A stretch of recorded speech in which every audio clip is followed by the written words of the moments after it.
இது தாங்க புளிச்சைக்கீரை. இந்த புளிச்சைக்கீரை வந்து நிறைய மருத்துவ குணங்கள் கொண்டது அப்படின்னு சொல்கிறாங்கங்க. நான் இன்ன வரைக்கும் சாப்பிட்டதில்ல. இப்போ தான் புதுசாக முதல்ல சாப்பிட போகிறேன். இந்த செடியை நான் இப்போ தான் முதல்ல வளர்க்குறேங்க.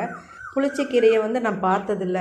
அது எப்படி இருக்கும் அப்படின்னு ரொம்ப ஆர்வமாக ஃப்ரெண்ட்ஸுங்கள்ட்ட எல்லாம் விதைகளை கலெக்ட் பண்ணி விதை போட்டு உருவாக்குனது தாங்க இந்த கீரை. இந்த கீரையில் வந்து நிறைய சத்துக்கள் இருக்குதுங்க. கால்சியம், அயன்லாம் ரொம்ப இதில் இருக்குதான். இந்த கீரையை சமைச்சு சாப்பிட்டோம்னா நம்மளுக்கு நிறைய பேருக்கு வந்து இந்த வயிறு வலி, வயிற்று புண்ணு, குடல் புண்ணு அப்படிலாம் இருக்குன்னு சொல்லுவாங்களா. அவங்க வந்து இந்த கீரையை சமைச்சு சாப்பிட்டா சீக்கிரமாக அதெல்லாம் குணமாகுமாங்க. இன்னொன்று டைஜஷன் ப்ராப்ளம், அதாவது இந்த செரிமான கோளாறுகளையும் இந்த கீரைகள் வந்து சரிப்படுத்துதான்.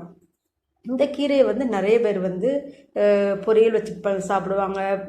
பருப்பு மசியல், அதுக்கப்புறம் துவையல் அரைச்சி, இந்த மாதிரி பல வகையிலையுமே இந்த கீரையை யூஸ் பண்ணுறாங்க. இது கீரை வந்து லேசாக புளிப்பு சுவை இருக்குன்னு சொல்கிறாங்க. நான் என்ன டேஸ்ட் பண்ணி பார்க்கல. நான் சமைச்சு பார்த்துட்டு உங்களுக்கு சொல்கிறேன். எதுக்காக நான் என்ன கீரையை பறிக்காமல் இருக்கேன்னா, இதில் வந்து ஒரு அழகான பூ வருதுங்க. நான் நிறைய யூடியூபர்ஸ் போட்டிருந்ததை பார்த்தேன். அந்த பூவுக்காக வெயிட் பண்ணிகிட்ருக்கேங்க. பூ வந்த உடனே கீரையை பறிச்சிடலான் இருக்கிறேன். உங்களுக்கும் இந்த கீரையை பற்றி எதுவும் தெரிஞ்சிச்சுன்னா எனக்கு கமெண்டில் சொல்லுங்கள். கீரையை டெய்லி ஏதாவது ஒவ்வொரு வகை கீரையை சாப்பிட்ணுன்னு வச்சுருக்கேங்க. வீட்டில் கொஞ்சம் வெரைட்டிஸ் வச்சுருக்கிறேன். இப்போ புதுசாக வந்தது இந்த புளிச்சை கீரை தாங்க.